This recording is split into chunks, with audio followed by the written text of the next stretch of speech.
Hello, പുതിയൊരു വീഡിയോയിലേക്ക് എല്ലാവർക്കും സ്വാഗതം. രാവിലത്തേക്ക് അപ്പം ചുടാനുള്ള അരി കുതിർത്ത് വെച്ചിരുന്ന് അരച്ച് വെക്കാൻ വേണ്ടി മിക്സിയുടെ ജാറിലേക്ക് ഇടുക. 2 പ്രാവശ്യമായിട്ട് അരച്ചെടുക്കാം. അരിയും തേങ്ങായും ചോറും എല്ലാം കൂടെ ചേർത്ത് അരച്ച് പാത്രത്തിലൊഴിച്ച് വയ്ക്കുക. രാവിലെ ആകുമ്പോഴത്തേക്ക് നല്ല പുളിച്ച് പൊങ്ങി നല്ല സോഫ്റ്റായിട്ടിരിക്കും മാവ്. കടലയും കൂടെ വെള്ളത്തിലിട്ട് വെക്കുക രാത്രി തന്നെ. രാവിലെ ആകുമ്പോഴത്തേക്ക് കുതിർന്നിരിക്കും. എല്ലാം പാറ്റി പറക്കി അതിൻ്റെ പൊടിയും സാധനങ്ങളും ഒക്കെ കളഞ്ഞ് വെള്ളത്തിൽ ഇട്ട് നല്ലതുപോലെ 3-4 പ്രാവശ്യം കഴുകി വീണ്ടും വെള്ളം ഒഴിച്ച് മാറ്റി വയ്ക്കാം. നല്ലതുപോലെ കുതിർന്ന കടല രാവിലെ വെള്ളമെല്ലാം ഊറ്റി കളഞ്ഞ് കുക്കറിലേക്ക് ഇട്ട് കൊടുക്കുകയാണ്. അതിൻ്റെ കൂടെ ഒരു സവാള അരിഞ്ഞതും ചെറുതായി അരിഞ്ഞ തക്കാളി ഇട്ട് കൊടുത്ത് പാകത്തിന് ഉപ്പും മഞ്ഞൾപ്പൊടി ഇട്ട് പാകത്തിനുള്ള വെള്ളം ഒഴിച്ച് ഗ്യാസിൽ വെച്ച് വേവിച്ചെടുക്കുക. ഒരു 3-4 വിസിൽ വരുന്നിടം വരെ വെച്ചാൽ നല്ലതുപോലെ കടല വെന്ത് കിട്ടും. മാവെല്ലാം റെഡിയായിട്ടുണ്ട്. രാവിലത്തേക്ക് ആവശ്യത്തിനുള്ള കുറച്ച് മാവ് എടുക്കുക. ബാക്കി അങ്ങ് മാറ്റി വെച്ചേക്കും. എല്ലാ മാവിൻ്റെയും കൂടെ ആവശ്യമില്ല. ചാനൽ ആദ്യമായി കാണുന്നവരും സബ്സ്ക്രൈബ് ചെയ്യാത്തവരും ഒന്ന് സബ്സ്ക്രൈബ് ചെയ്യുമോ? വീഡിയോ ഇഷ്ടപ്പെട്ടാൽ ഒരു ലൈക്ക് തരാൻ മറക്കല്ലേ.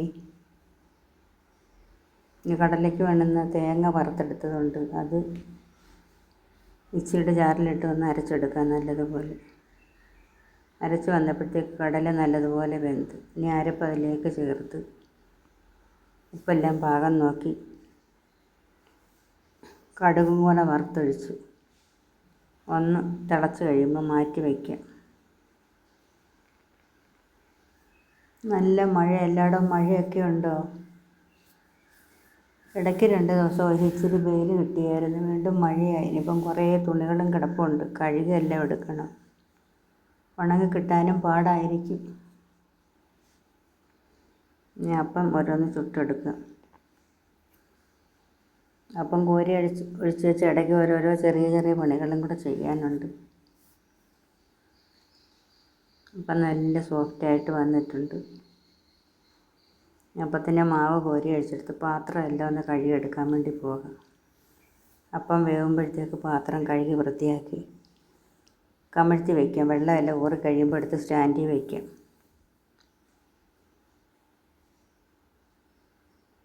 ഒരു പണിയുടെ കൂടെ തന്നെ നിന്ന് കഴിഞ്ഞാൽ ബാക്കിയുള്ള പണി അവിടെ കിടക്കും.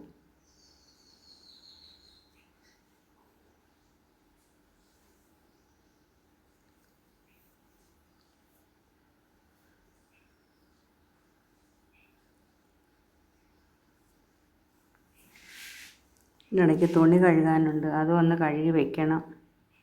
കുറേശ്ശെ അതും കൂടെ ഞെരടി കഴുകി എടുക്കണം.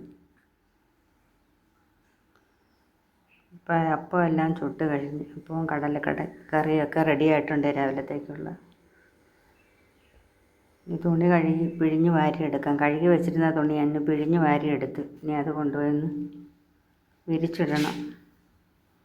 അപ്പോൾ ഇന്നത്തെ വീഡിയോ ഇത്രയേ ഉള്ളൂ. സപ്പോർട്ട് ചെയ്യാൻ മറക്കല്ലേ.